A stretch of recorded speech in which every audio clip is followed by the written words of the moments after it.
था नहीं लौटेंगे। गलत, जब तक तोड़ेंगे नहीं छोड़ेंगे नहीं। ભારતીય જનતા પાર્ટીના ગુલામો, તમને હું અહીંથી કહું છું, આજે મને જેલમાં નાખ્યો, કસ્ટડીની અંદર સાહેબ હું હતો ત્યારે એક કાર્યકર્તાએ, એક ભાજપના મળતિયાએ આવીને મને કીધું કે તારી વ્યવસ્થા જેલની અંદર ટિફિનની વ્યવસ્થા કરી દેવામાં આવેલી છે, 6 મહિના તો તારે 100% રહેવાનું છે, એટલે ચિંતા ના કરતો.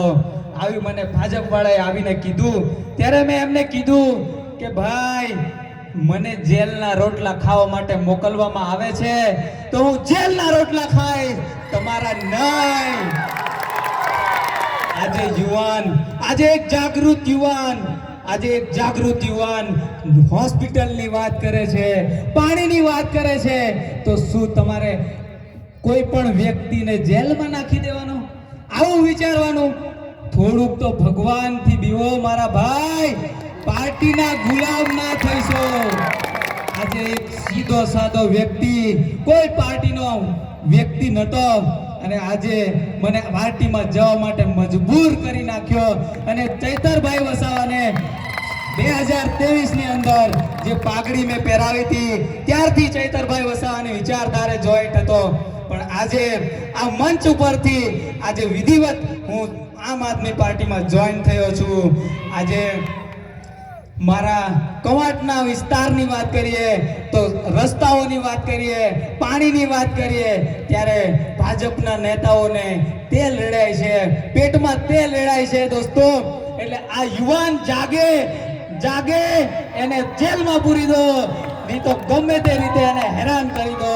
આપણા આંબા ડુંગરના જે સરપંચ છે એમને પણ એમની નોકરી છોડવા માટે મજબૂર કરી દીધા. એટલે આજે રાઠવા આદિવાસી બોલતો ના થાય એના તમામ પ્રયત્નો આ લોકો કરી રહ્યા છે દોસ્તો.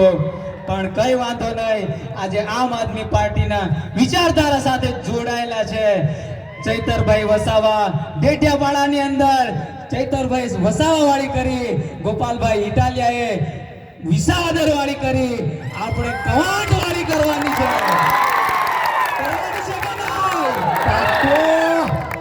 એટલે આ મંચસ્થ મહાનુભાવો આવેલા છે, એમની સાથે કામ કરીને કવાંટનું પરિવર્તન લાવવાનું છે દોસ્તો.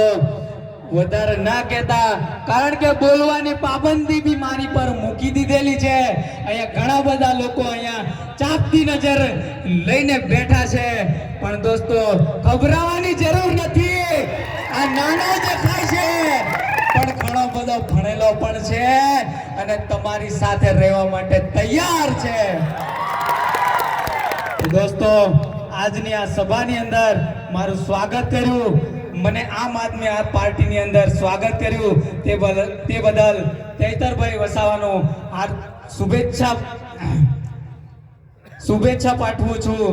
અને હું દિલથી આભારી છું કે જેઓ આમ આદમી પાર્ટીની અંદર મને લીધો અને આવતા સમયની અંદર આમ આદમી પાર્ટીની વિચારધારા સાથે કામ કરીશ.